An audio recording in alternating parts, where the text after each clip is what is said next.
Hello, everybody. You're listening to the Big Chill Podcast. This is episode 521. New year, same takes.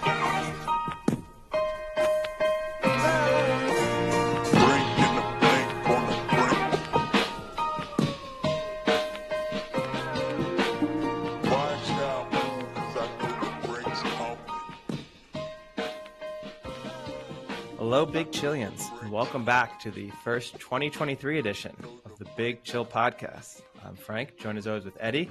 Eddie, happy Christmas and a Merry New Year. I mean, we already had the Christmas episode, so you can't try and trigger me there with a happy Christmas. But yes, happy New Year, new year, new me. So we'll see. Hopefully, it's a 2023 packed. You look the same development. Well, it's only been 48 hours. I don't know how much I was supposed to achieve in that time frame. Yeah, and I mentioned you off podcast. I have a few since it's the new year, and I want to start fresh and give you the opportunity to come clean and be a new you. I have some of your takes that we can revisit, and I will allow you the opportunity to take back your take without any repercussion that might ensue after. I know that's a slightly false promise because either from you or the listeners, there will always be a backlash if I change my mind. But I'm honored that you give me such a wonderful opportunity to revisit my opinions.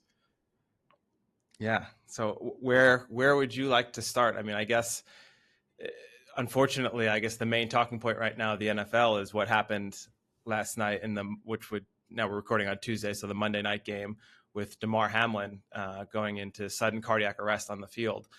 I watched it live and we were just kind of discussing it.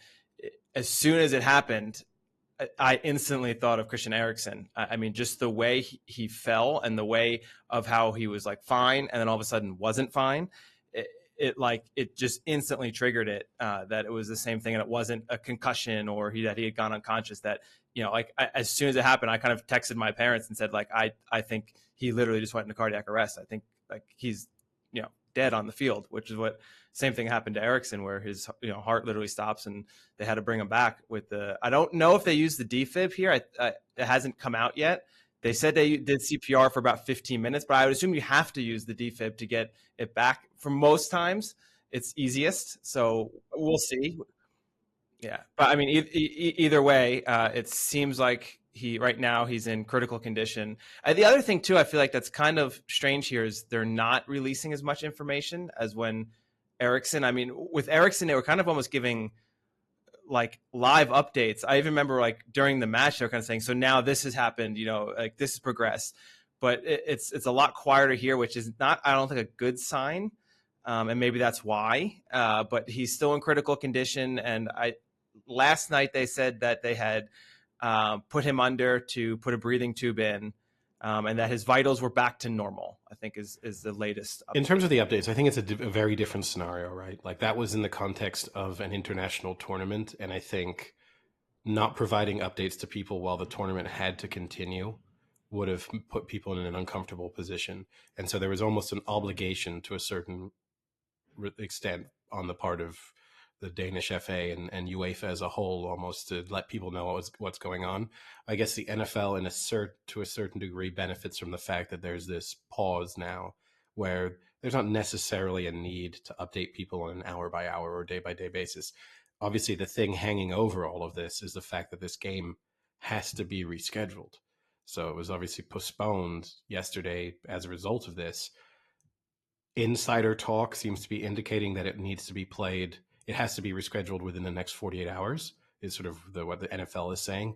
Now, that could mean that it gets played either Thursday or Saturday, seems to be the likely outcome. And then that obviously has implications for both the Bills and the Bengals' final games of the season. And then also some implications for the first round of the playoffs. Maybe a little bit less complicated for the Bills because they should, I guess, have the bye if they win both of these games. And so that a little bit less pressure on them. From the Bengals' perspective, this is an uncomfortable position to be in because obviously the most important thing is the player's well-being. That's, far more important than what happens in an NFL game. But at the same time, this has major implications for both of the teams involved in terms of their seeding, in terms of what the rest of their season looks like. Yeah, and I mean, this kind of brings to the other point that I want to bring up is what happened in real time to me was a little bit mind-boggling.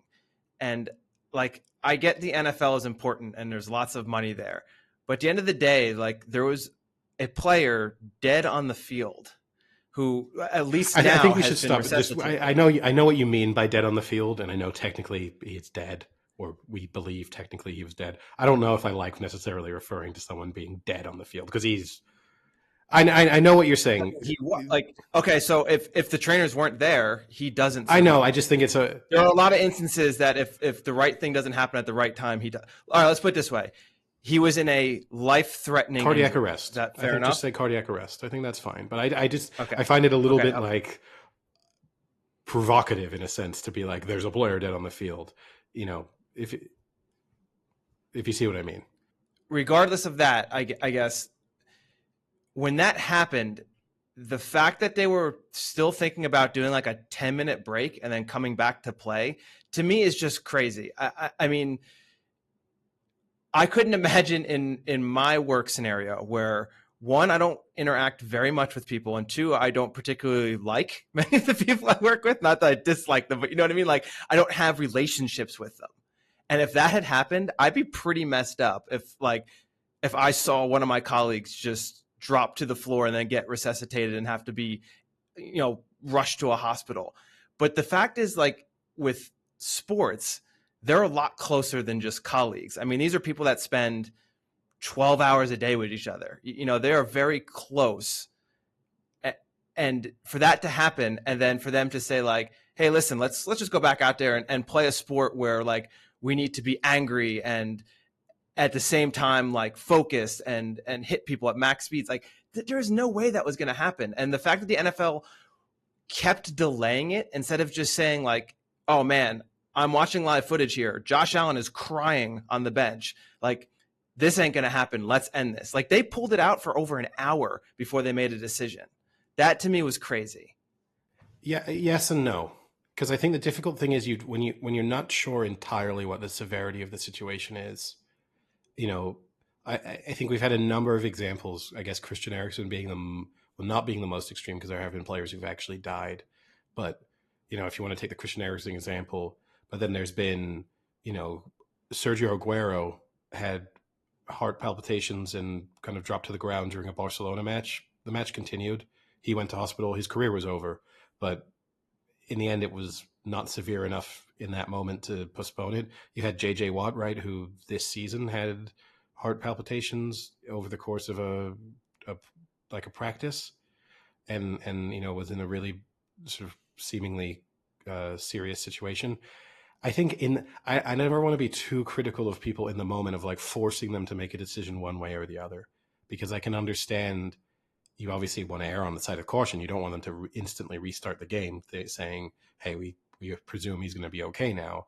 But I think making the snap decision of this game has to be postponed right there and then maybe it transpires, look, it wasn't as serious as we first thought. But I mean, I think that's where it's wrong. I mean, he was getting CPR for 15 minutes on the field. So as a player, you watch a fellow teammate get chest compressions for 15 minutes. But you're assuming that the lines of communication there are incredibly precise. And anything in my life would tell me that the sharing of information and the reliability of that information and who is the source of that information, players, you know what I mean? I mean, they're watching it. They were surrounding him. Some people were surrounding him, not the people who would have been making the decision as to whether or not a game is postponed. And then also the people who are there dealing with it in the moment. You're not going to ask one of the doctors there, give me an update. I need to know, how severe is this so we can determine whether or not this game goes. You would hope that in the moment they go, let's treat him, give him the best treatment possible. And then when he's in a more stable position, kind of one way or the other, out of the stadium, in a hospital, on his way to hospital, whatever it is, then we can make the decision, because we can get reliable information as to exactly what's going on. But otherwise, What, are you going to be asking a paramedic there? Like, hey, I know you're giving him chest compressions, but can you, on a scale of 1 to 10, can you tell me exactly how serious this is? Because I'm not a doctor and I need to relay this back to New York so they can make decisions about this.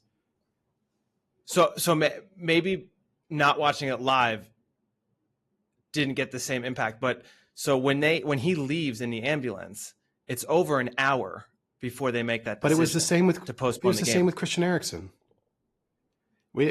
Christian Eriksen looks for all the world to be in, the worst possible situation. They didn't like instantly make a decision as to what was going on with that game. But I think in an hour, the commissioner knows what has happened in that situation. And he's obviously watching live and is seeing the players. But like, I just don't get why not, like, it's a very serious situation, and you're then forcing people to want to play and do something that they clearly have no desire to do. Well, there you're making decisions for them, right? We don't. You're determining that based on what you thought their outward emotional state was. So you don't know that necessarily. That's you making a judgment for them. But you're probably right, because I don't think most people would have, if they had a teammate suddenly in a critical condition, would have wanted to continue playing football, would have felt like their mind was in the right place. But then you take it back to the Christian Eriksen situation. There were players who said they wanted to play. So, we have firsthand accounts of players in the Denmark match saying, no, I wanted to play. Like, that was the thing that I felt was going to help me get over it, or whatever it is, like. So maybe going off of that, then maybe I don't know, but perhaps there should have been more player input. I guess I'm a little, and again, I don't know, but I'm assuming that the commissioner makes the call here, and it would be interesting to know whether they had player input, because I think that's a pretty easy answer. Is you poll the players and say, do you guys want to go back out there or not? Because again, the commissioner runs the league. Yes. Okay. He makes the decisions, but he's not the one playing in those games. And if you have no desire to play, you're putting yourself at risk. You're putting your mind at risk. Like, it should have been, I think, ultimately up to them from the beginning.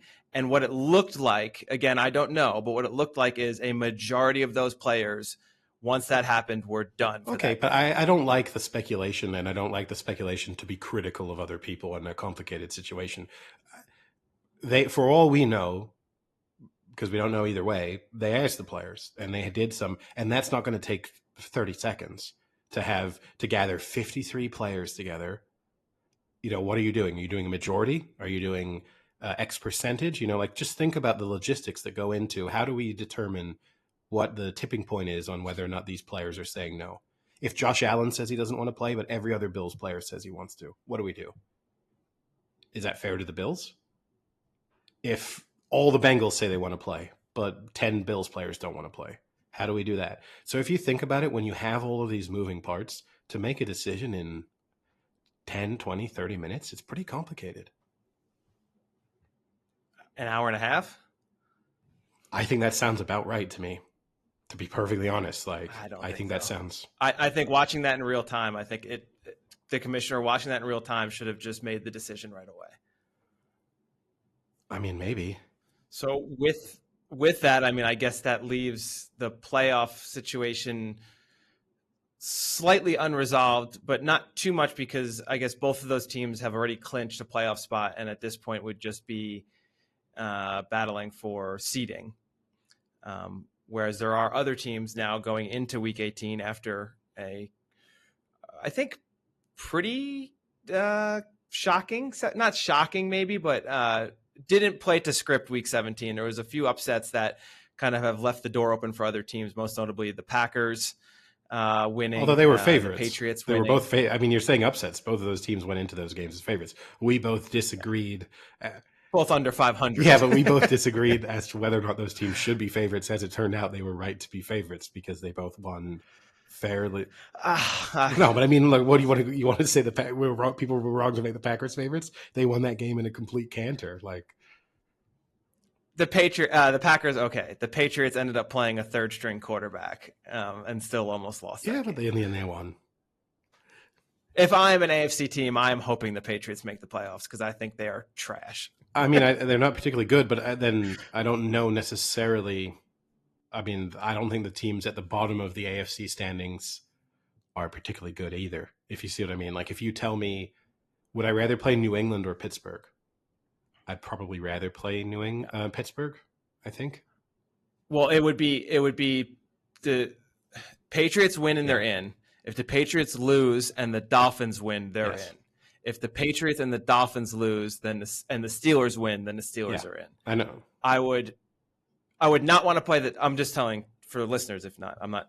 I know you know. Thank you. If out of those three, I would least like to play the Dolphins, even though my opinion of the Dolphins has dropped significantly in the past few weeks. I still think from a weapon standpoint, they could turn up one day and Tyreek Hill and Waddle could torch you for 4 TDs, and that could be tough. Maybe. Maybe then I guess the Patriots, or no, I guess I would. Yeah, I don't know. I don't trust the Steelers either. I think it's hard. Kenny Pickett. I think it's hard to make a compelling argument for a team that's lost 5 games in a row as the team you should be most scared of. I think that's tough. Like, there's significance to losing 5 games in a row. Like, that's, how scary is Tyreek Hill? I think we've kind of learned Tyreek Hill and Waddle can have 300 yards between them and the Dolphins can still lose. We've seen that in recent weeks. I don't know. I mean, I wouldn't be particularly worried. I mean, if you're at the top of the, if you're talking, because we're obviously talking about two seed, or I guess the round after, hypothetically, if I think if you're towards the top of the AFC standings, I don't think you're particularly concerned about anyone, the 6, 7, 8, 9 seeds as they currently, I don't think the Ravens worry anyone. I don't think the Patriots would worry anyone. I don't think the Dolphins or the Steelers would worry anyone. Yeah. And the Ravens, I mean, at this point, who knows if Lamar Jackson's coming back? And that completely changes that team. And I think personally with the Dolphins, you're seeing it without Tua, that team. We thought Bridgewater would be an easy replacement but he did not look very good trying to replace Tua. No. Yeah, the Lamar Jackson situation is so confusing to me. I don't know whether this... I'll be interested to see in years to come whether or not his kind of contract standoff and the way he's handled the contract situation will turn out to be right. Because I don't know who's rushing to sign Lamar Jackson as a kind of max contract free agent right now. Like, I would be staying well away from him, both because I think there's certain limitations in terms of having to really reshape the way your team plays entirely around him, but also now it's that kind of weird scenario of like, how committed are you to the long-term future of this, of this team, if you're willing to just maybe sit time out because you're more focused on yourself, or you feel as if the team has somehow disrespected you in terms of the contract negotiations that you've seen. It's not a great look for him. Yeah. And I don't even, at this point, they say he's practicing but not practicing. Like, even the reports coming out just don't make sense at this. Like, I have no idea what to expect. I have no idea if he's ever going to be on the field as a Raven again this year or not. Like, it's because it's weird too, because then like on Monday, Tuesday they'll be like, Lamar Jackson likely to play, and then Friday not playing. It's like, well, okay, so he must be playing next week then, right? Because you can't have been leaving this decision up until 2 days before the game, and he's that clearly unfit to play. And it's like, oh, didn't play next week either. So yeah, it's impossible to tell what's going on there. And then in the NFC, actually, we should mention in the AFC too, you still have the Jags versus the Titans. Winner wins the AFC South, which we talked about off air is like the most optimal situation for the NFL, that they could have scheduled this in week 18 to have these two teams play, and literally the winner is in the playoffs, and the loser, unless it's the Jaguars and everyone else loses, is pretty much out. Yeah, they got to be happy about that, because a lot of the other playoff scenarios, it's hard to pick like which game you watch, because it's dependent on like, well, if this team wins or this team loses, to have a very winner takes all game, they have to be pleased about. And they have flexed it to Saturday, so it's going to be primetime viewing. It's going to be the only game going. So smart move by the NFL. I mean, I say smart. I guess it's a pretty easy decision. When you have to pick like one of two games to put on a Saturday, you pick the one that's a win and you're in, and nothing else matters. Yeah.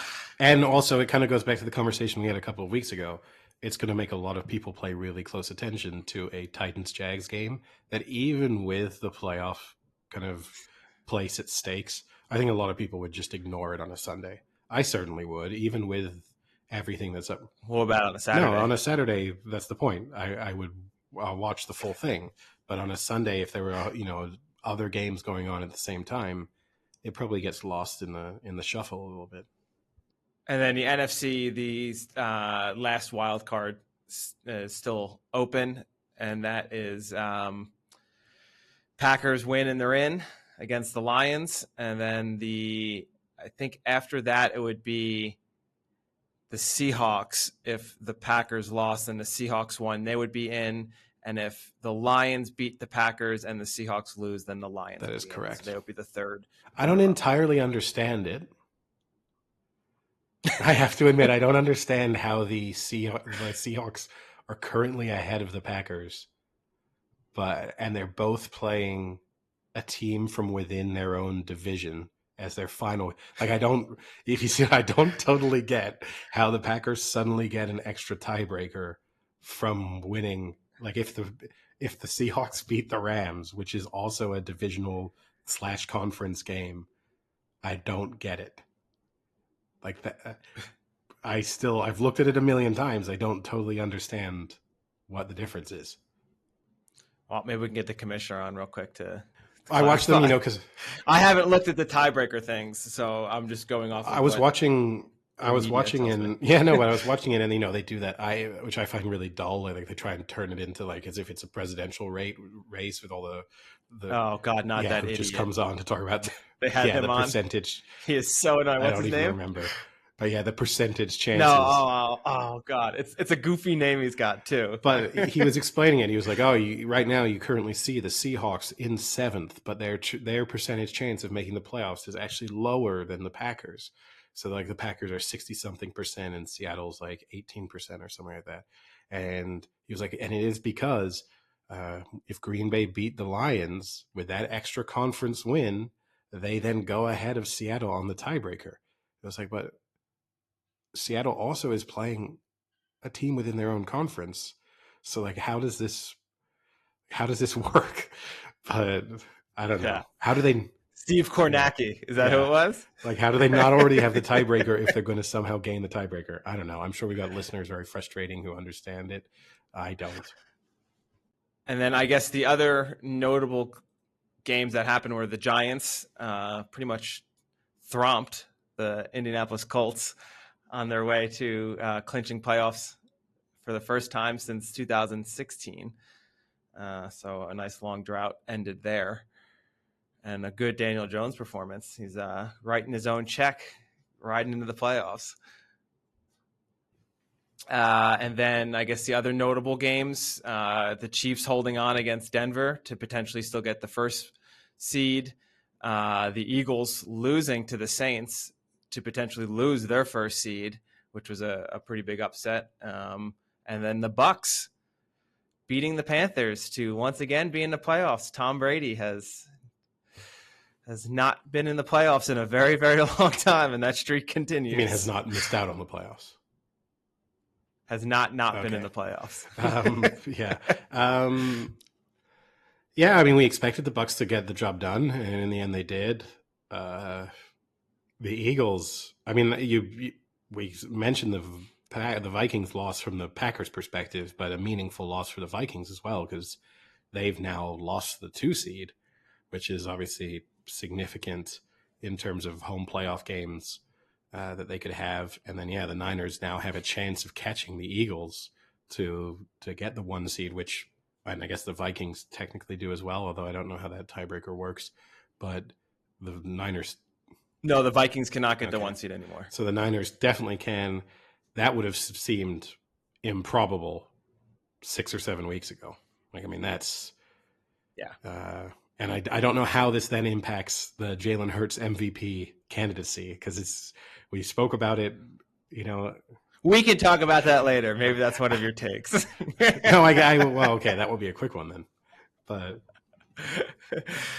But yes, the Eagles still control their destiny with getting the 1 seed. But if they do slip up and the Niners win, the Niners jump into the 1 seed. The Giants have nothing to play for, right? They have absolutely nothing to play for. But Brian Daboll was the idiot in the preseason who played his starters a lot longer than he should have because he, for some reason, thinks that's what matters. And I can foresee a scenario where he puts his starters in and one of them gets hurt, which would be the absolute worst case scenario. But I hope he doesn't. There is absolutely nothing. They are locked in to the 6th seed. I think it is the 6th seed, no matter what. It doesn't matter. I don't know why you would risk getting them injured just so they're slightly fresh and on the same page. I guess the argument would be, if I wanted to play devil's advocate, I agree with you. They should absolutely rest everyone. I guess the devil's advocate argument would be, particularly if Jalen Hurts plays in this game, which is unclear, but if Jalen Hurts came back, and if you then beat the Eagles going into the final week of the season, you'd then tell yourselves that's really good momentum. You've kind of passed the first litmus test of like, are we contenders almost? And so I guess that would be the only argument is let's go beat the Eagles and then we get to go into the playoffs, not feeling like a team that kind of limped in with, a 9-7-1 record and we weren't really that good over the full length of the season. Now we get to be the hot team that just knocked the number 1 seed off their pedestal. Like, I guess that would be the argument. I don't think you need to do it. That sounds like a Brian Daboll argument. He might have said that at the press conference. Do you have the transcript? Is that what? Are you reading the transcript of his press conference this morning? No revisions. Just accepted on site. But yeah, no, it's that would be the only argument, I guess. But I don't think you need to do that. No, and especially with a team that has been pretty hampered by injuries all season. Like, is that what you want to do? At this point, and this is not an overstatement, they have 2 receivers that were literally like working day jobs halfway through this season that are now starting receivers. That's how decimated the roster is. And you want to risk it even more? No, it's the tough thing in the NFC in general, right? When you look through it, though, because that's like the Niners. I think they would love to rest people, but they kind of can't. They can maybe rest people going into the second half, but you don't want to rest people and then the Eagles lose and you blew your chance at a bye. You also don't want to rest people, then you lose, the Vikings win, and then they leapfrog you and you drop down into 3rd. So and then same goes for the Vikings then. They can't rest people. Maybe at halftime they can see the Niners up by 21 and decide, okay, bench everyone. It puts a lot of these teams, because there's still kind of something worthwhile to go for. They're not in a position to. Just looking at it, the Cowboys cannot leapfrog the Eagles, right? They can. Yes, the Cowboys can clinch the number 1 seed if they beat Washington. The Eagles lose and the Niners lose. They go to first. So there's another team that probably would love to just be resting players, but kind of can't. Yeah, it's going to be an exciting witching hour on the Red Zone with trying to get us all worked up about teams leapfrogging each other over the course of the final quarter. Yeah, I wonder how many times the word like leapfrog will be used. Because it's hard to think of another word. There's not a lot of viable synonyms there. So, or clinching. Yes. The word clinching will be used a ton. Can they clinch the number 1 seed? In. Like those are all lock in that those number. Those are terms we're going to hear a lot on Sunday.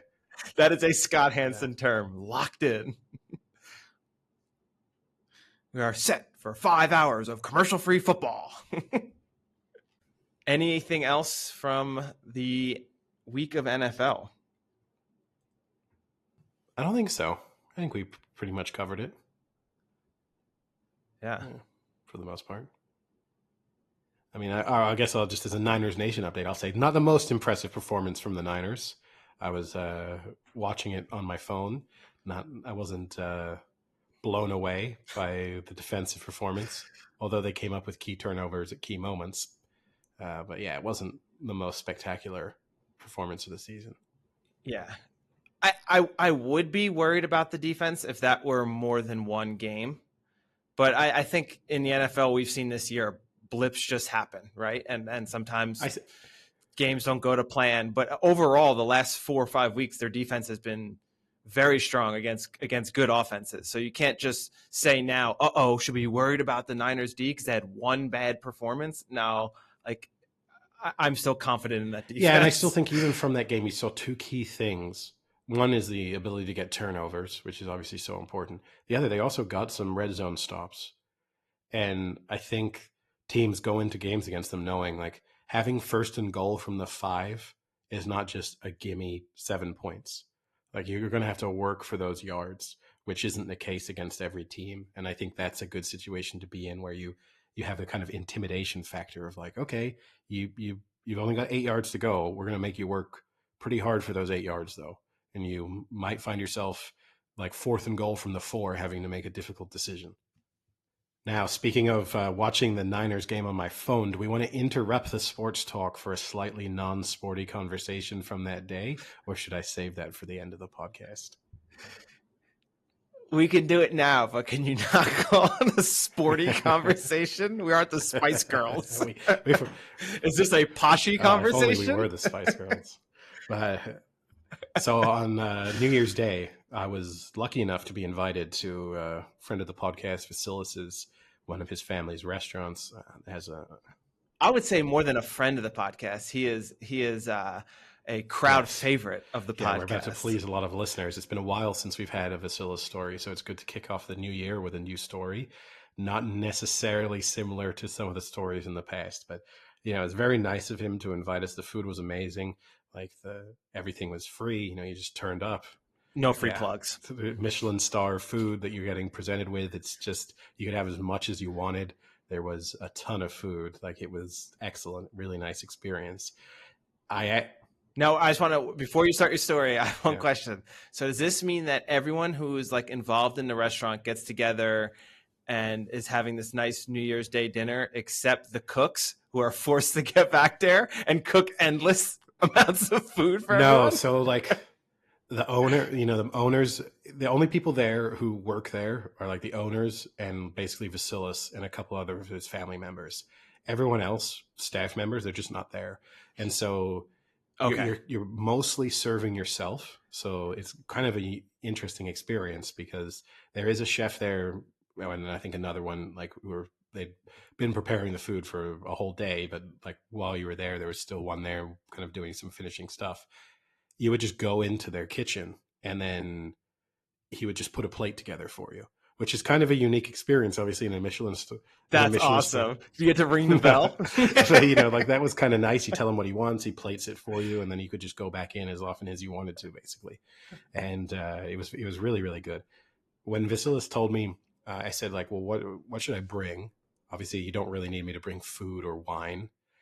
He was like, oh, you don't need to bring anything. I was like, well, what if I bring flowers to give to like your aunt or something to say thank you for inviting us? He was like, oh, they'd really like that. That would be nice. So we turn up and Vasilis was busy doing something at the moment that we arrived. So then it was a little bit of a... Have you met his aunt and uncle who own the restaurant? Do you know who they are? Like, could you recognize them? Yeah. They don't know our names or anything, but like they kind of, at least they're like, oh, Vasilis' friends. Like there was that acknowledgement. And said in a nice way or in a really shitty way? Oh, Vasilis. No, in a nice way. And so I was, holding these flowers, but I wasn't sure who to give them to because there's 2 aunts and 2 uncles kind of involved in running the business. So I was like, I don't want to. But one set of flowers. Yeah. So this sounds like a you problem. I didn't know who was going to be there, and I didn't know what the dynamic of the evening was going to be like before I arrived, because it was actually very different to what I had sort of imagined in my head, which I had just kind of imagined more of like a slightly more relaxed party. Like you were actually sitting at the tables. They kind of assigned you a table. So we were at the young person's table, which kind of amused me. It was sort of like being at like a family event where you're off by like, let the adults have their own thing and the kids go off by themselves. And so I had these flowers, and eventually Vasilis reappeared, and I was like, Vas, I don't know who to give these to. Like, here are these flowers. He's like, oh, those are really nice flowers. I was like, oh, thank you. I was like, who should I give them to? And Vas was like, oh, they're really nice. He's like, I'll just take them and I'll put them in my house. I was like, hey, man, you could do that, I guess, Vas. This isn't really what I had imagined when I went and bought these flowers today, but I guess if that's what you want to do. He just took the And then flowers. he just took them. That was That's so that was the end of the amazing. flowers. They were just Vas, a man who I cannot imagine has ever had flowers in his house, decided this is when he was going to start. You know what? That's it. Let's talk about turning a new leaf, new you. Vasilis is now the guy who has flowers in his apartment. Yeah. I guess. Yeah, I mean, and he was kind of hosting the evening in the end because he, as the guy who's this kind of assistant manager of that restaurant and does a lot of the work, he was going and setting things up and telling people when they should go to the kitchen and things. So he was working in a way that almost no one else was. So I guess in some respects it made sense for him to get the flowers because they were referring to him as the host, but it was still, Host it was still Vasilis. like, this isn't what I thought was going to happen when I went and bought these flowers. Because in my head, I was like, if I was buying a present for Vasilis, I wouldn't have gotten flowers. Like if I'd known that this was That's amazing. I've known Vasilis for about 10 years and never once has he mentioned anything about a flower. No, and they're probably just in the garbage now. You know, they probably just got tossed at the end of the evening. And he's probably like, and Eddie got me a fucking flowers a bouquet as a gift. of flowers. Does he even know me? He did seem to like them though, and he did like clutch them for a little bit as he walked around. So who knows? Maybe this is Now, are they in his apartment or are they in some girl's apartment? Because that's the move. He likes them, and then he turns around the next day and re-gifts them to some girl. It was a real. I will say it was a very nice bouquet of flowers. So it would be a good move if you could re-gift them. It's a good move. But yeah, it's. Did you buy these on the last street in Paris? No. Because this was the other challenge: finding a florist not open on January 1st. It's not. I mean, finding anything open on January 1st in France is not easy. It's tough. So even in America, yeah. It's not so easy. Getting a florist who was open to buy flowers on that day, that was not an easy task. Well, I don't have a Vasilis story, but I do have a rival podcast story. I attended the Barstool Arizona Bowl on the 30th of December here in Tucson, which the whole concept is kind of strange from what's happened. Basically, Tucson has the Arizona Bowl, and it's not a very good bowl. It's like the Mountain West, and I don't remember the other conference, maybe Conference USA or something like that. Like two mid-level conferences get together and play. And it's been very low attended for a really long time, and tickets are not hard to come by. Not a big bowl by any standards. And then one day, like I think it was last year or the year before, Barstool decided to kind of like buy the rights to it. And there was a big backlash in Tucson because people didn't want Barstool to be associated with it because Barstool kind of has like a negative, frat boy party connotation with it. So there was like a lot of pushback. But I guess at the end, they got the bowl. And this was the first year they really, really ran the bowl. And I didn't watch it from the Barstool side, but everything I have heard was that Barstool put on a pretty good show. So it was live streamed, I guess, on the Barstool website or something like that. And they had a lot of the Barstool like personalities were there. Like Portnoy was there, and a bunch of the other big ones were there, like Big Cat and all that. Big Cat sang the national anthem, which people thought was amazing, which was not very great. They had like a flyover. They had the paratroopers land. Like they did a bunch of crazy stuff for a bowl game that maybe had 5,000 people at it, like it was pretty extravagant with some of the stuff they did. But then they had like the gimmick stuff where they had some of the Barstool personalities like in like cut off shirts with their bellies out running to get the kickoff tee and things like that, like things you would expect Barstool to do. They had the Hooters girls there, which not knocking on anyone who works at Hooters, but this would be the place where you would have like the Hooters girls on the sidelines, you know, like this would be the bar. Like you're not seeing that at the national championship or like the college playoffs. But it was that kind of stuff. It was okay. Like I enjoyed it, but what was nice is we got a suite. So I was invited to go to a suite, and I didn't know what to expect because, again, it's a small bowl. But it was pretty good. They had like a whole fridge stocked with different beers and seltzers, and then another bucket with ice filled with beer and seltzers. And then you got to choose as many hard alcohols as you wanted in your suite. So he just had chosen vodka and Crown Royal, which I thought was a surprising choice. He wasn't sure of the second choice. So I was going to ask you if you had to choose. And you remember, you have to kind of like, it's not just you, right? There was 14 people in the suite. So like vodka, I think is an obvious choice. Yeah, that's you have like, to go vodka because most people. But the second one is tough. I would have went rum. I would have went like Captain I would have Morgan. gone rum too. I mean, I'm a rum person, so that would have been my vote, and I would have still said most people. I think if you offer vodka and rum, everyone's going to have some. Either they could drink like a rum and Coke or a vodka soda or whatever it is. That's yeah. Well, he said Crown Royal and Coke. That's why he picked Crown Royal. The riskier move, but also might have been a good move, is gin. And then you get people with like gin and tonics and stuff. But you never know. Like you got to know your crowd there. But if you've got, yeah. But I think also, and then considering the possibility of shots, I'm also definitely putting rum in there for myself. Well, there were no shots taken, unfortunately, Eddie. I don't know if that's allowed in the suites. Actually, I take that back. I think there were like 2 swigs of Crown Royal. Beers in this. Me and one other person. Shotgun beers in this. Don't try and make it so, this is way too classy to do a shot. So what happened, though, is the end of the night, we got to like the fourth quarter, and there was still like a whole fridge full of beer. And I asked him, I said, like, what happens to this beer? He goes, oh, I already paid for the beer. Like, if we wanted to get more, then I pay for more. But what's already in here is paid for. And I was like, oh, shit, dude, like, we're going to waste a ton of beer. He's like, oh, we better start drinking. And I was like, well, we can shotgun. And he loved the idea of the shotgun. So we instantly got, like, almost everyone in there to shotgun. And they were 16-ounce beers, so they were pint, like the big ones, the tall ones, not like normal cans that you would shotgun. So that was interesting. The second shotgun was a little more interesting because we decided to do it about 10 minutes after the first one. And people were not as enthused for the second round as they were for the first. But yeah, it was, we were the last suite there, and we were shotgunning beers as the last ones. I have never shotgunned a beer in my life. Yeah, it's crazy. Well, that's actually not crazy. Like you didn't live in America at those formidable years. No, it's just not I've chugged plenty of beers. I've found lots of other innovative ways to try and get beer into me as fast as possible, but shotgunning has not been one of the methods of choice.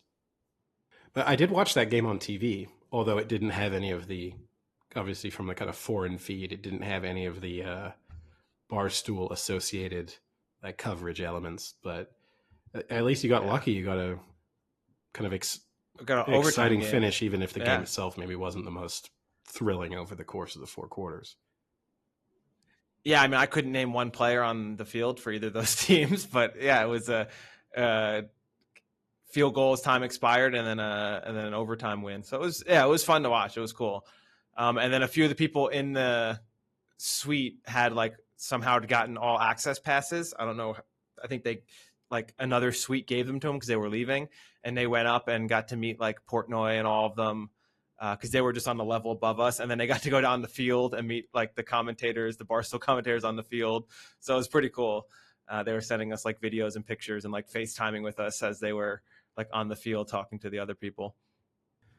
Well, maybe one day there will be a Big Chill Bowl, so we have that to look forward to.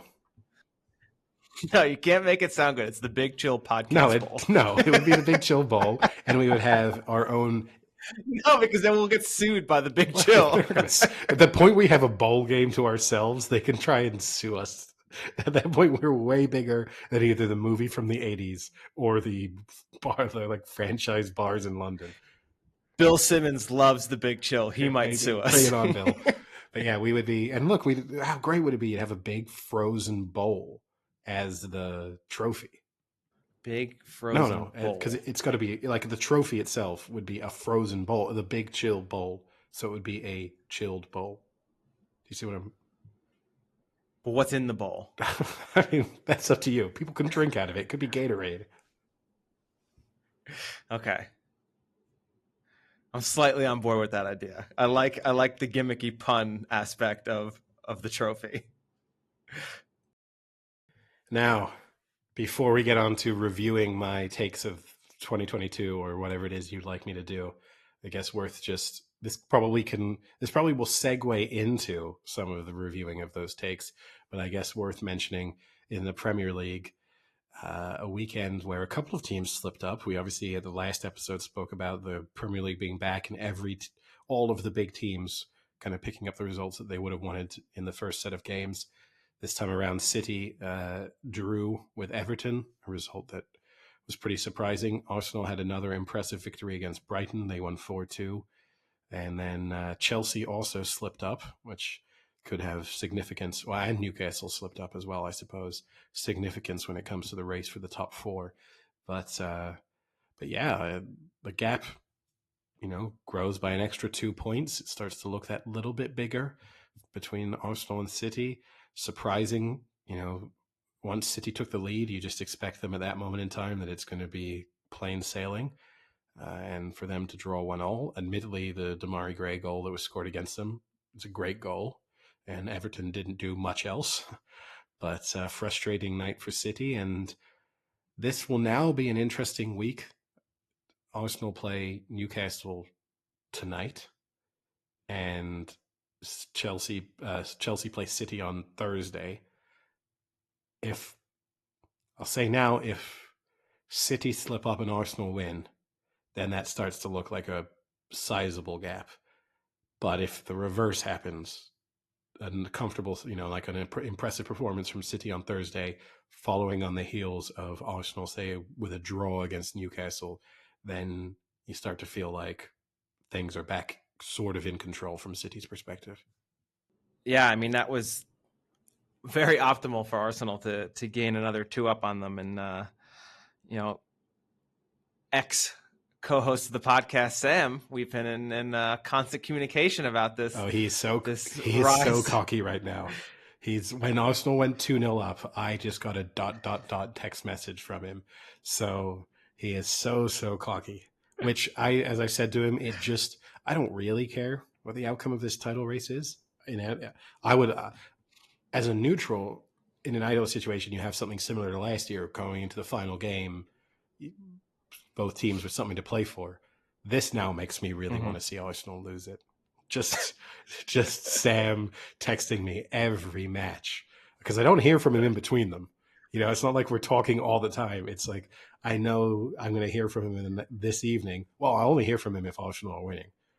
If that's the other thing that annoys me. If Newcastle are 3-0 up at halftime, there will be not a peep coming from Samuel Jones. Wow, Samuel Jones. That's his name? That's so unique. It's very exotic. Sometimes people think he's, he's like Spanish or something, but no. Tread lightly here with what you say. Yeah, I actually just got a message. I messaged him and said, another huge day, 2 more points. And he said, no one else believes. I mean, that isn't true. That is patently not true. It's just me and Sam are the only 2 that believe. Yeah. No, none of the Arsenal players and no other Arsenal supporter and no one else. Yeah, it's just the 2 of you.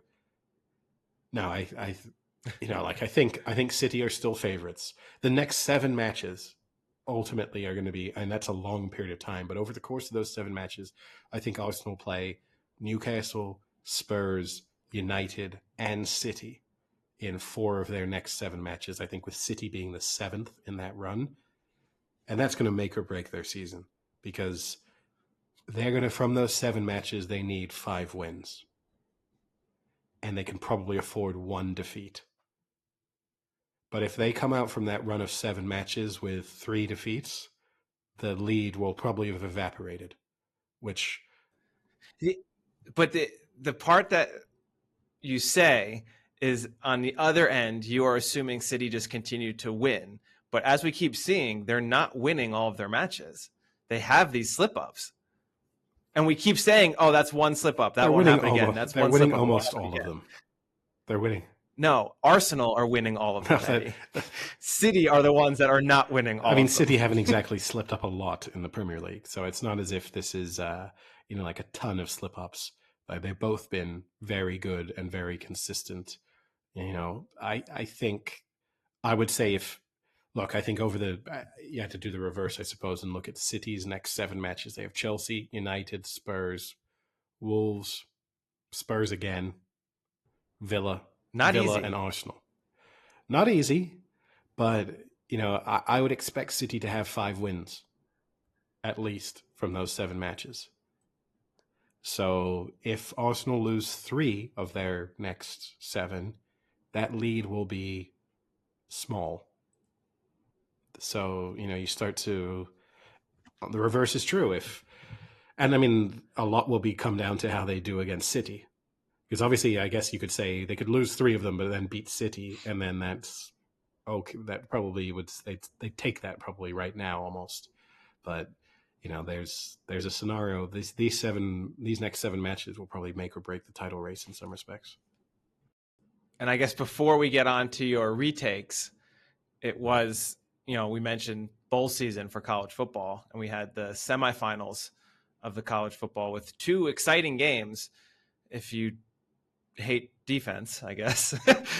Yeah. But I have to say the first one was a non-defensive game. The second game, although it was 42-41, there were a good amount of defensive plays. There were a bunch of turnovers. There were some really important stops and shutdowns. I mean, yes, again, 42-41 is a high score, but there was defense played in that game. Sort of. Michigan, the TCU winning over Michigan 51-45. I mean, it felt like every play was a 60-yard touchdown. Yeah, I'm not as big of a fan of those. I would rather take a 28-24 game any day of the week, where it's not just, okay, you score, we score, you score, we score. I don't enjoy those as much. I know that there are plenty of people who do, who would call me crazy for saying something like that, but personally I would prefer, and this is to me one of the downsides of college football, is there are a lot of games like this. There are a lot of, both teams have 40 plus points, kind of, these are 2 heavyweights going toe to toe with each other. I just don't enjoy those as much. I would rather watch a tense, it's not guaranteed we score on every possession kind of game. Yeah. The Michigan TCU game, that I didn't find that as exciting. I thought the Georgia Ohio State game was pretty back and forth, and it was a pretty good game. And I actually felt Ohio State were the better team in that game. But once Marvin Harrison Jr. went out, whether that's the reason or not, it completely flipped the game. I think they had 18 unanswered points, Georgia, to win that after that, or minus the field goal, I think, at the end that Ohio State had. But for the most part, that completely flipped the game at the end. And it's unfortunate. I mean, I guess it's good to see that in college, some coaches actually care about a player when he gets a concussion, even though he says he's okay and can go back out there, and that he's a young kid and he's got a career ahead of him. But that's an unfortunate loss for them, because they had already had 2 of their best receivers weren't playing in that game to begin with. So, they're down to freshmen basically that were at receiver, which is going to make a difference. But it was exciting. And my only, I guess, criticism was how terrible that field goal was at the end for Ohio State. I mean, it's one thing to miss it. It's another thing to have you or I line up and try and kick a 50-yarder to win it. Don't throw me in there, Frank.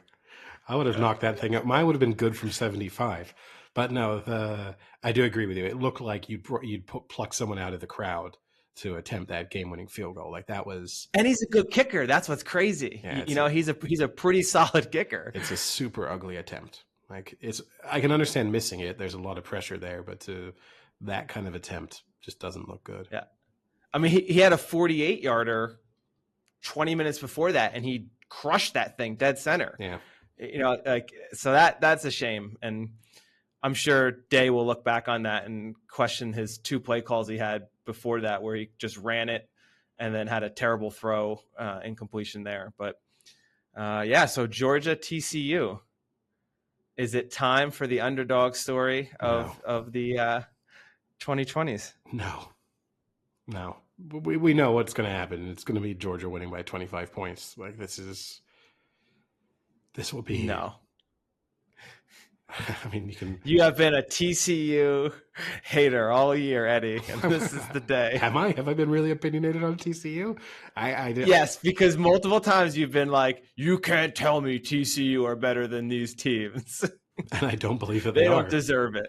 No, I never say deserve it. That's never my argument. It's not deserve, because that would imply like they've done everything right. They've done everything they basically, aside from they lost their conference game, championship game, title game. That's the only thing they've lost, right? Yeah. They've done everything pretty much right. You and I have a fundamental disagreement on this, and we don't need to go into it now, but I just think I have ways which I think have been discussed previously on the podcast that I think college football could be improved. I still fundamentally believe that like Alabama are better than TCU. That's just what I believe. That doesn't mean that I think they should have stuck Alabama in the playoffs. That's not my point. But we can't pretend that we are now about to watch the 2 best teams in college football play each other. We're about to watch probably the best team in college football play like the 12th best team in college football. And that's cool. And the goal isn't necessarily to deliver the 2 best teams. It's like, it's the same argument in a World Cup final or whatever. The goal is not to have the 2 best teams necessarily be in the final. You earn your way there. But in a system in which this kind of mysterious ranking system gets assigned to teams, you're kind of implying that your goal is to get the 2 best teams in. Like they're not saying deserving, like there is this kind of idea behind it of like we are supposed to be gauging who the best teams are on a week by week basis. And to me, that's where the kind of system falls down. They'll fix it in a sense, by expanding the playoffs, because once the playoffs are expanded, all the teams you could make a legitimate argument for will be in the playoffs. And then it's up to them to win or not.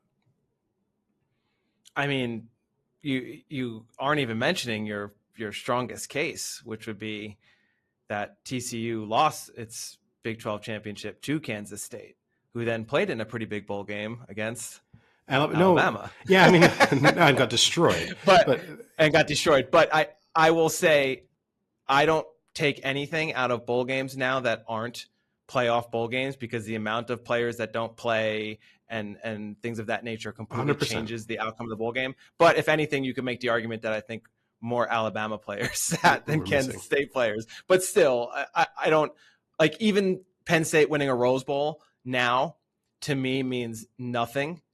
Like winning a Rose Bowl now means nothing to what it did 30 years ago when they won in the 90s, when it actually was a meaningful game that players wanted to play and wanted to go to. It's a consolation prize now, and a lot of them don't even play in it because they don't give a shit. So tough to make it, but Alabama did dominate Kansas State in that game. Yeah, and I think you could say the argument in terms of the significance of the loss from TCU's perspective to Kansas State, they were going into that game kind of feeling as if it was almost must win. As it turned out, it wasn't.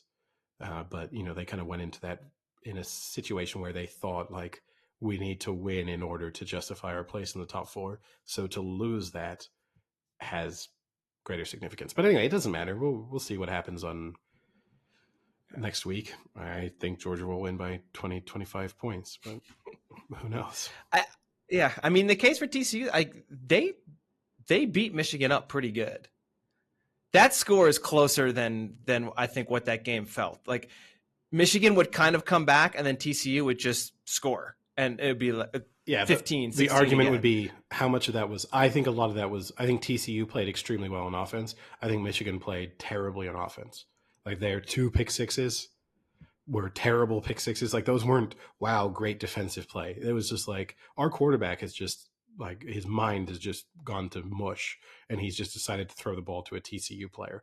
And also, you then factor in if their coach just hadn't got Jim Harbaugh hadn't got too smart for his own good over the course of that game, they gave up points fundamentally that if they hadn't given up, like going for two, not taking easy field, like even the first drive of the game, they pass up an easy 3 points to go for it on like, if they hadn't done any of that, at the end of the game, they're tied. Like, this is what I hate about the over aggressive. I hate when people go for two too early in the game. It's like, you don't know the other team is going to keep scoring.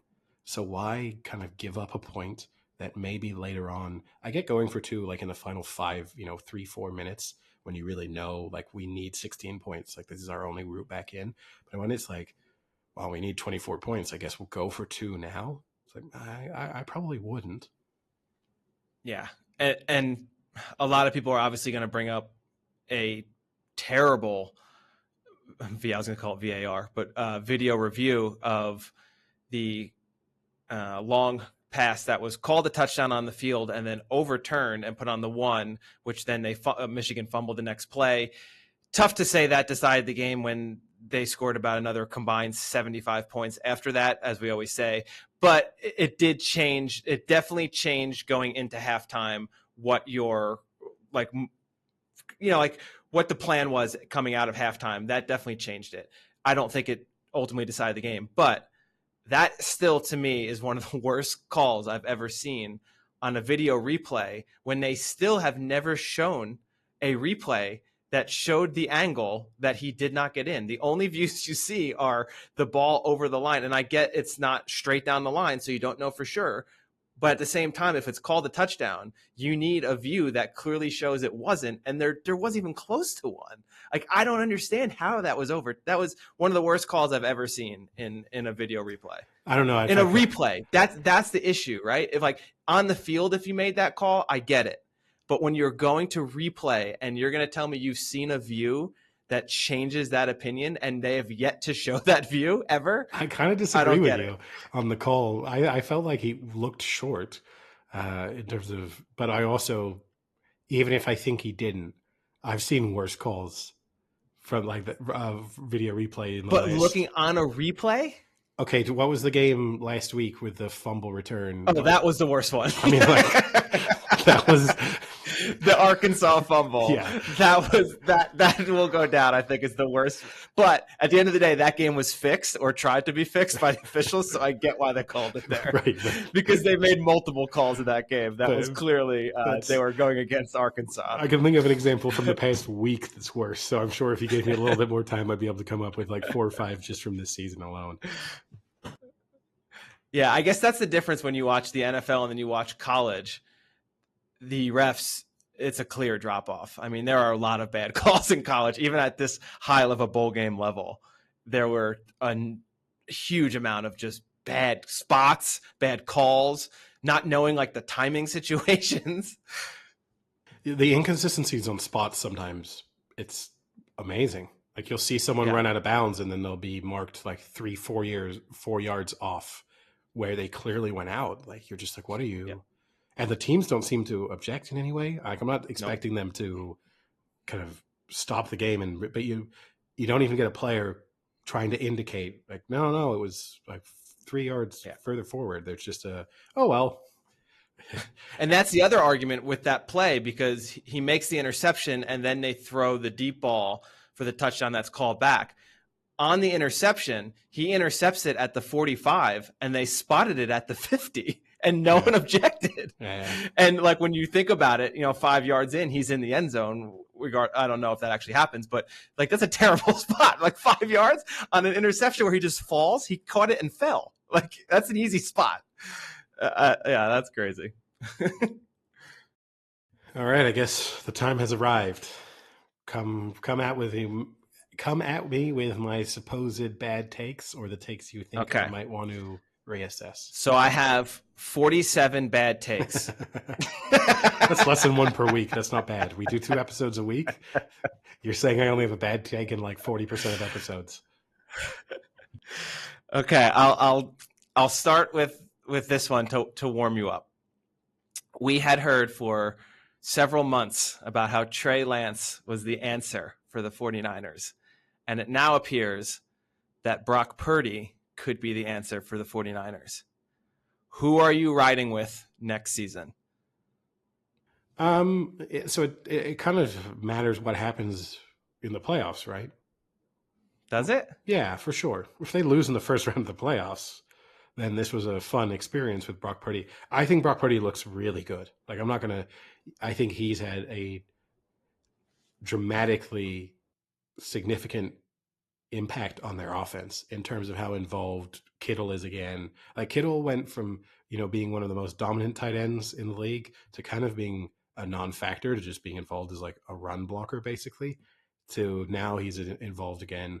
Ayuk, I think, has made a leap sort of under like with Purdy at quarterback. I'm sure once Deebo Samuel's back, he'll also be more involved, certainly from a pass game perspective. So if they make the NFC Championship game, Super Bowl, or win the Super Bowl, then Purdy is my starter at the start of next season. Okay, but if they go into the playoffs and let's say lose first round, he doesn't have a horrific game. He plays okay. It's not his fault they lose the game. You then go back to a quarterback who played 1 week and looked okay. I mean, I guess obviously, if I were the coach or the GM, then you're going to training camp and you're reassessing things and stuff, and they obviously have more intimate knowledge of where they feel like Trey Lance is overall anyway. But yeah, I think if this team loses in the first round or even second round of the playoffs, I guess it depends a bit on whether or not they get the bye. But I think then that I would not be having Brock Purdy as my starter. I mean, also it depends. The other issue here is, when is Trey Lance ready? Because I don't know if he's going to be, ready to go week 1 of the next season. So that's another factor to throw in.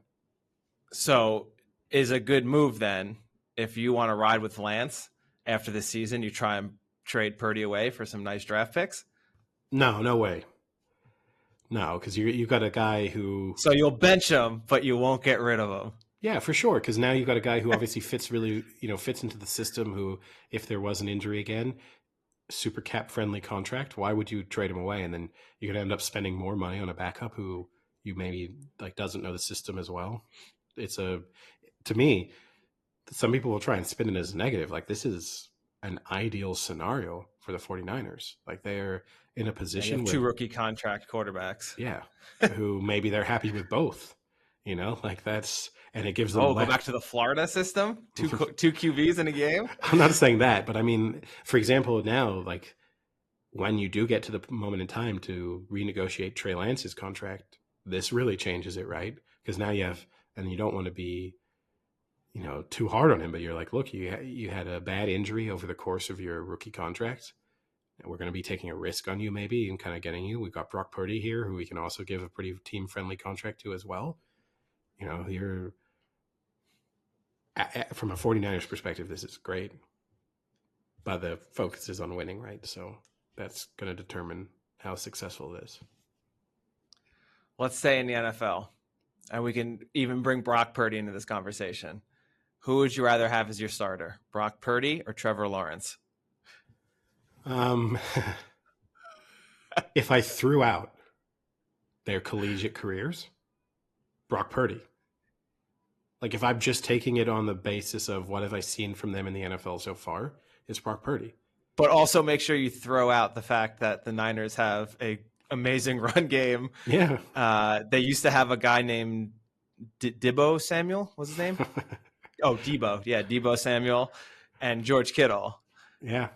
Yeah, I mean, look, it's one of those impossible things. I just think, I mean, yeah, look, I'm taking Trevor Lawrence because there's a little bit more pedigree there, but. So you're going to dumpster dive and take out Trevor Lawrence, who you'd thrown in the dumpster after week 6. I've never thrown Brock Purdy in the dumpster. So not yet. No, not after the first week of the playoffs loss. Speaking of dumpster, are the Titans trash? Yeah, I wasn't wrong on that. That one, sometimes I need to stick to my gut more. The Titans are terrible. Even if they win this weekend, even if I will not change my mind on this one, I'm now sticking to this. Even if they win this weekend, even if they then go on to win the Super Bowl in some crazy run, they are terrible. I'm not, they got Derrick Henry, and Derrick Henry can win them games sometimes by himself. But no, as a team, they're very well coached. You don't take the loss of Tannehill into consideration here. No, because I don't think Tannehill's that good. I don't think that's a big drop off. I think they're extremely well coached. I think Vrabel should be probably coach of the year. But over Brian Dabble? Yeah. I think what he's done with the Titans is more impressive than what the Giants have achieved. I think the Giants have a better team than the Titans. Oof. I would make the Giants. I don't think either of them have great teams. I don't think either of them do, but I would make the Giants favorites, against the Titans in a neutral venue. I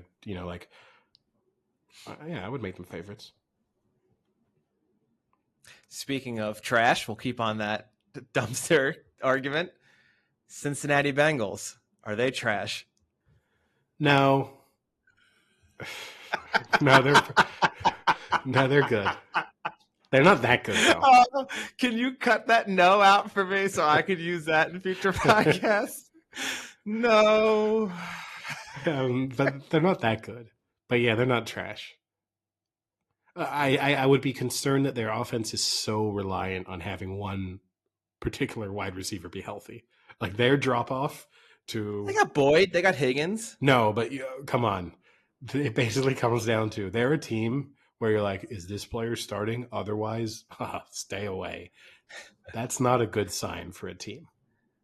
I would definitely say that about the Vikings, because as we saw last week, if Alexander or another cornerback can shut down Justin Jefferson, Kirk Cousins just literally just falls over. He can't compute. If Jefferson isn't open, he can't compute and just falls over. Yeah. I want to say on the Bengals real quick. What odds would you put them at to win the Super Bowl? I think the Chiefs are 4 or 5 to 1 right now as favorites. So I'd make them my third favorites in the AFC. So in the AFC, yeah. So behind the Bills and the Chiefs. So I think fair odds, not the odds I think that they are, but what I would consider to be those are tempting odds on the Bengals. 20 to 1. Wow. I thought you were going to say 13 to 1. No, I'd expect them to be probably around 12 to 14 to 1. I think that's probably where they are. But if I think they're my third favorites, because you then have to think okay, they got to win the AFC first, and I've got them as third favorites, and then they got to beat the team in the Super Bowl, and there's a number of teams from the NFC. If it's the Niners against the Bengals, I make the Niners favorites. If it's the Eagles against the Bengals, and the Eagles have made the Super Bowl, then the Eagles are favorites for me. So I'm basically saying I think that the Bengals should be fifth favorites. And I wouldn't want to take the fifth favorites to win the Super Bowl at anything less than 20 to 1. So they actually are the fifth favorite, and it's at plus 750. So about 15 to 2. That's terrible. That's terrible. That's just burning your money. Yeah.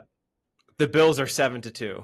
That's one of those scenarios where you'd be better off betting them game by game.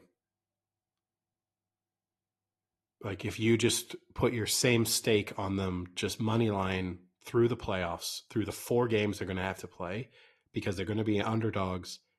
I'd say in at least 2 of them, you're going to make more money from that, just rolling the stake over each time, than you would from betting on them to win the Super Bowl. Okay, let's cross the pond, Eddie. I've said previously, I'm not giving you any more chances. I'll give you Erling Haaland is not breaking the record. He's 4 off at this point. No, he's not. He's got 20 goals. He's still got a ways to go. I just think that a ways? Yeah. A ways is he's pretty close. He's not that close. He's 2 good games away from being single digits.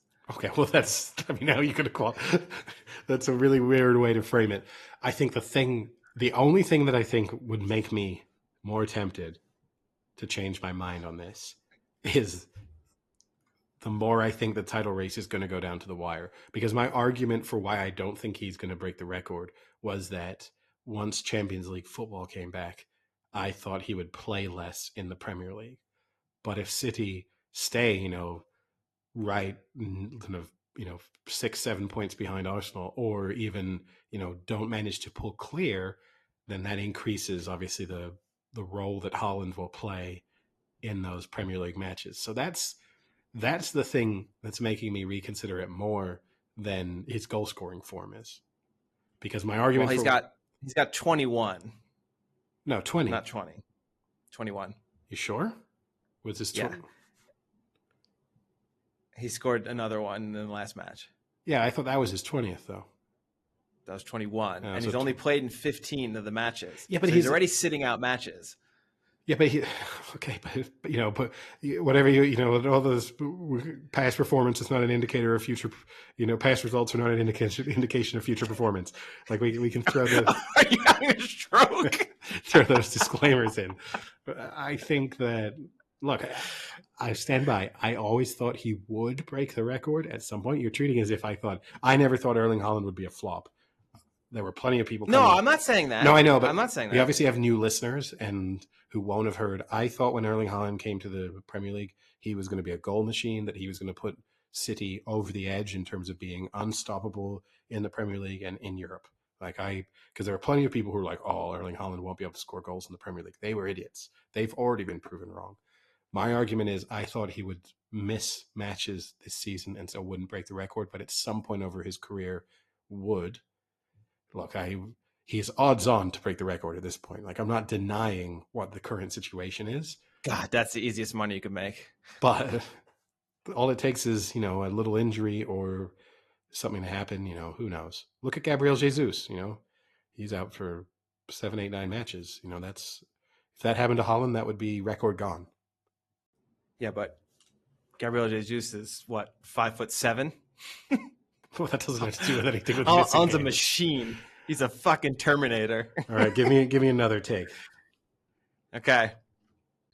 Give me your realistic odds that Arsenal win the Premier League. Odds as in betting odds or percentage chance? Not what would entice you. Yeah, what I think. But what do you think? Yes. Percentage chance or betting odds? Either one you can give me. Percentage chance. Give me percentage. 30% right now. Okay. It's rising. Yeah. Okay. And I'll say by the end of this week, it could be 40%. By the end of this week, it could be 20%. Okay. So, but yeah, I think 30%. I think, for example, that Gabriel Jesus injury is significant for them. Because this is the issue Arsenal have. They don't have the squad to handle. They are 2 or 3 injuries away from looking pretty mediocre. If Odegaard went down, if Saka went down, they have players there. City, for the most part, it could be next man in. We've got, Haaland, okay, that would be a difficult one to replace, but then, Julian Alvarez has just come back from a really impressive World Cup with Argentina. He's a bit part player for City, and he was an integral part of that Argentina team.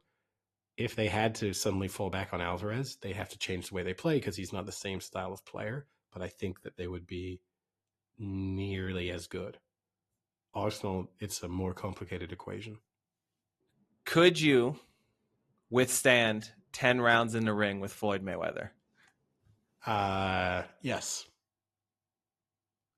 I mean, yeah. Does that mean you don't get knocked down or you don't get knocked out? I don't get knocked out. I'll get knocked down. I don't get knocked down. Okay. I get knocked down. I don't get knocked out.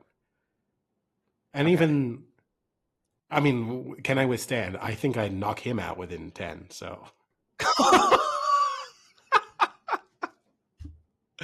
Oh, it's amazing. I mean, at what point do we really, what age does Floyd Mayweather become the underdog in this? 73. He's only 45. I thought he was a little older, in fairness. Yeah, no, I'm not beating him, but no, he's not knocking me out. When's the last time he knocked anybody out? For starters, he's going to struggle to just hit me in the head. I don't know how much I have to protect my head. You would just get shots to the body. Yeah, but I would just all day. I'd just be protecting my body mostly. But he's going to struggle to hit me in the head. I've got a pretty significant height advantage on him. I'm going to imagine, I don't know what his wingspan is. I'm going to imagine I've got a pretty significant reach advantage on him as well. That's going to cause him issues. Like, there has to be a moment I'm not saying I'm a great boxer, but there has to be a moment where these are factors to weigh in. Wait, you're saying you're not that great of a boxer? No. Let's clarify. You've never boxed a day in your life. No. That's like me saying, like, I'm not that great at tennis. I picked up a racket. I mean, I've done boxing training. I can throw a punch. I've sparred. I've never been in a fight. Well, I've been in. You have a little. It hasn't worked out well. I've been in bar fights or street brawls. So yeah, I've taken punches. Like, I'm not going street brawls. Let's get out of here, brawls. I'm not going into this as someone who's like never been punched, because I think that is sometimes the equation for some people. Is like, how are you going to react to getting hit? That's a question people have to know for themselves. I at least know he's going to be able to hit me, and I'm not going to go, oh my God, I do not. I can't take this. I don't equate Floyd Mayweather to a 14-year-old French kid. I'm sorry. I don't know if that feels the same. Same height. Oh, God. All right. Next one. Could you beat Tiger Woods' son, Charlie, in a golf match? Oh, no way. No way? No way. You beat him? No way. He's 13. Yeah, he would beat me easily. Wow. Yeah, no chance. No chance. No. You guys play from the same tee. Yeah, obviously.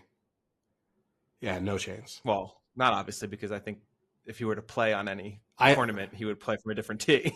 I doubt it. I doubt with the level he's playing at. I mean, there is a slight argument. He's not actually that highly ranked for a player of his age. Like, you obviously see the videos of him playing with Tiger Woods. He looks very good. When you actually see like what he's achieved at his age level, is not that impressive.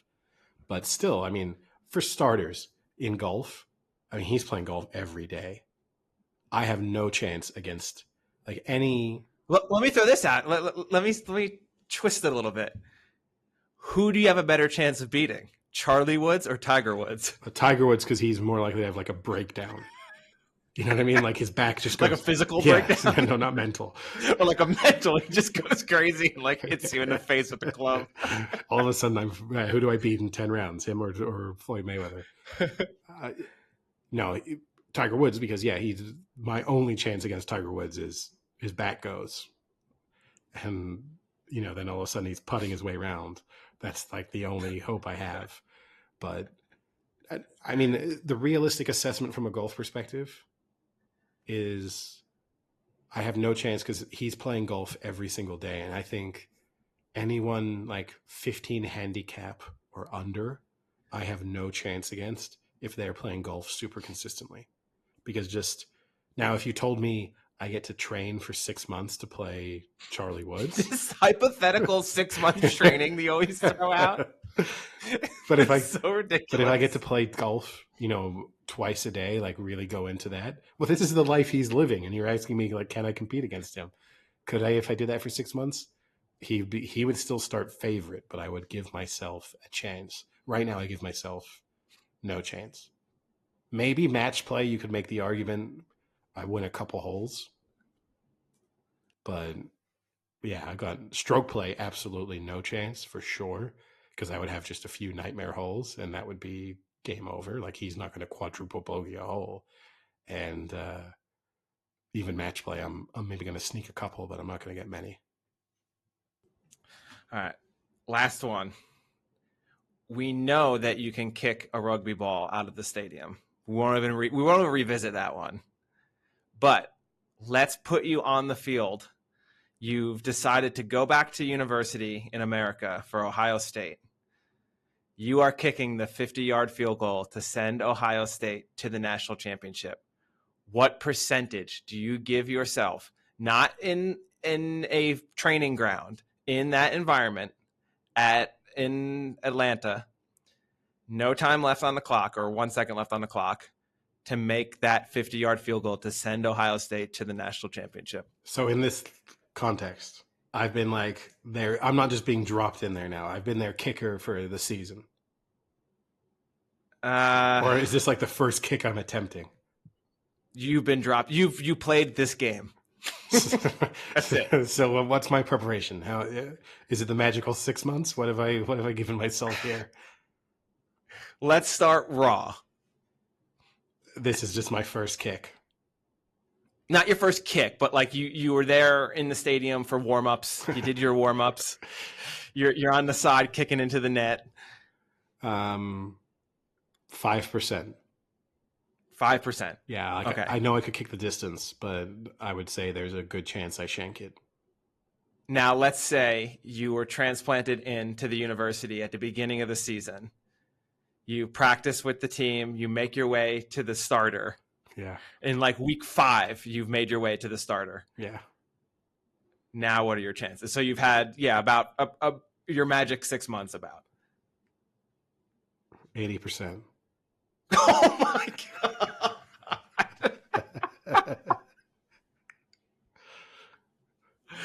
Oh, that's so good. I mean, look, 80%. Here's the thing is I know I can kick a ball 50 yards. Like the distance is not going to be the issue. So then it's just a case of, can I train myself in terms of feeling pretty comfortable on the accuracy? Obviously, I've not also kicked a ball in front of whatever that was, 70,000 people. Going to have to factor that in. But if I've been playing for Ohio State all season, I've kicked some field goals in front of big crowds. So, if I've been doing it for 6 months, 50-yarder, I would feel confident. I'll put it that way. Now, I guess here's the real question. You're obviously going to get compared to Sebastian Janikowski. His nickname was the Polish Cannon. Does that mean you're the English Cannon, or are they going to slight you and call you the French Cannon? No, I'm definitely not French. It'd be tough. What would my nickname be? You're the English Cannon. No, because you're Janikowski 2.0. But someone else already has the cannon, so you got to be something different, Like, it's got to be. I'd have to think about it. Eddie the Leggy. That's not good either. That's terrible. No, it would have to be something else. I'd want it to be unique. So, but no, I'd feel reasonably confident. Wow. I'd rather punt. Okay. I'll say that. Like, I would have been a much better punter than a field goal kicker for sure. Like, I feel like I could punt in the NFL tomorrow, but the field goal kicker, like if given the choice, like a punting all day long, someone's gonna have to explain to me one day what's so hard about punting. But the field goal kicking, that is different. The pressure on you is way different. The skill level is different. There's a number of, you got the timing in terms of the snap and the hold and stuff. That's all a little bit more complicated. Punting, I mean, just go out there, in a world where so many punts are just touchbacks, you just punt for a touchback every time and you're an okay punter, right? Like, all right. Are there any more you would personally like to clean up? Who do I need to apologize to? No, I think that covered it, because there's like the Bengals was a big one. Maybe Newcastle a little bit. I've probably been a little too down on Newcastle, even if they slipped up over the weekend. I think, which I kind of mentioned on the last podcast, like I am reassessing slightly where they stand because of the ownership. I don't necessarily want to become, too apologetic, but I think maybe need to reassess my position on Newcastle a little bit. I guess I don't need to reassess my position on Liverpool. They reaffirmed that last night. So that's I feel more comfortable in that. But, So I guess that then let me end on, I think, what we might get a new take from you. Your feelings on Ronaldo. yeah, it's a really bad look. I mean, obviously he's making $75 million a year supposedly. That's an insane amount of money, and I mean that's just from his salary. So you factor in everything else he's got going on, he's making an absolute ton. Would I turn down $75 million a year? Not easily, but obviously he's also extremely wealthy already, so it's a little bit different. For those, I guess, who aren't following, he has accepted and now is going to be playing in Saudi Arabia. Yeah, so yeah, he signed as a free agent for the Saudi club Al Nasser on a 2.5 year contract. He turns 38 in February, so it will basically take him through to being 40 years old. At one moment in time, there was a rumor that this might have included some clause that would have allowed him to go to Newcastle if they qualified for the Champions League this season. This has now been dismissed. It also, originally in the reports that indicated there could be that kind of clause, it implied that the ownership groups at the Saudi club, at Al Nasser and at Newcastle are the same. They are not.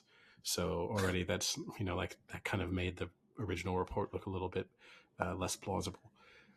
I think it's a really bad look for him. Also, because he has adamantly over the past few years said that he wants to finish his career at the highest level, that he specifically named not wanting to go to like Saudi Arabia or Qatar or the US. Like he mentioned all of those leagues as things he did not want to happen to himself. Even in the interview he did with Piers Morgan just before the World Cup, he even said he wanted to finish his career at the highest level. So look, part of it will probably be based on what was on offer for him. Like who could he have gone to? I think he should have either retired or I would have had more respect for him if he just ended up at some random championship club or something, and just turned up and been like, I'm going to almost reprove, like a huge chip on my shoulder. None of you wanted me. Now I'm going to reprove myself almost at 37, 38 years old. I'm going to go to the championship. Like, you mean like go to like Burnley? Yeah, yeah. Hypothetically, yeah.